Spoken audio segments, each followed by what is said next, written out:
Le music hall, c'est sa religion sur la scène du Grand Point Virgule à Paris. Christelle Chollet nous entraîne dans son univers, celui des chansons. Elle les connaît toutes et il y en a forcément une qui raconte un moment de votre vie. Comic Hall, c'est pour nous une belle rencontre avec vous. Bonsoir Christelle Chollet. Alors il y a une heure, un petit peu plus d'une heure, vous étiez encore sur scène en train de jouer votre troisième spectacle, donc Comic Hall. Où est-ce que vous puisez cette énergie ? Je crois que je suis née comme ça, mes grands-mères sont comme ça et ma mère est comme ça et ma fille est pire, donc je pense que ça tient de famille. Alors vous avez une passion pour le music hall. Absolument. Et là, pareil, d'où ça vient ? Je crois que toute petite, c'est l'attrait des paillettes, des scènes où les gens chantent, dansent, font rigoler. C'est surtout le mélange des genres qui m'attire.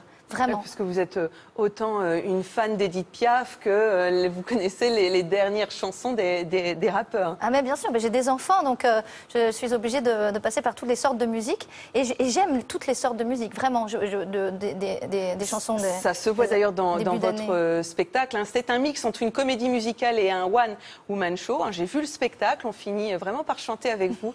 On regarde un extrait ensemble et on en parle juste après. Merci.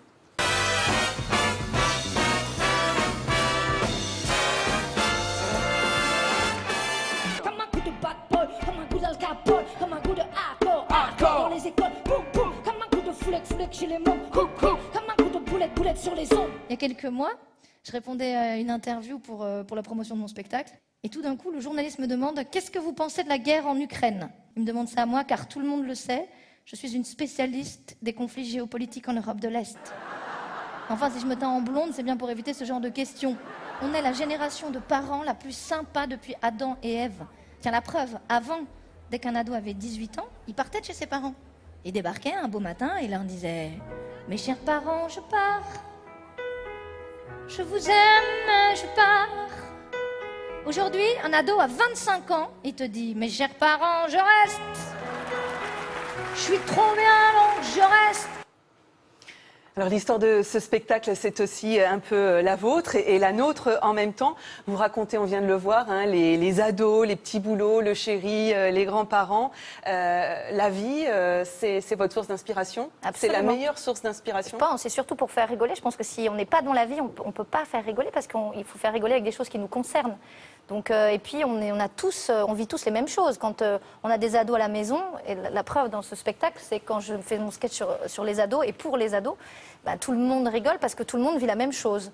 Donc voilà, oui, effectivement, c'est une grosse source d'inspiration. Vous parlez aussi des grands-parents qui deviennent psychorigides et qui veulent fermer les rideaux, les volets à 19h. Mais la question, c'est surtout quand moi je vais être grand-mère, parce que ça va arriver un jour, puisque j'ai des enfants, est-ce que je vais faire comme ça? Qu'est-ce que je vais faire? Comment je vais devenir? Est-ce que je vais fermer les volets à 18h précises? Précises. On verra bien. Alors on vous sent sincère, hein, vraiment sur scène, vous êtes authentique. Vous racontez que dans les castings que vous avez fait plus jeune, on vous trouvait trop blonde, trop drôle, trop de quelque chose. La leçon aussi de ce spectacle, à travers ce que vous racontez, c'est qu'il faut rester soi-même, croire en soi jusqu'au bout, parce que vous l'avez fait là, votre comédie musicale. Absolument, et surtout faire, voilà, agir et faire ce qu'on a envie de faire.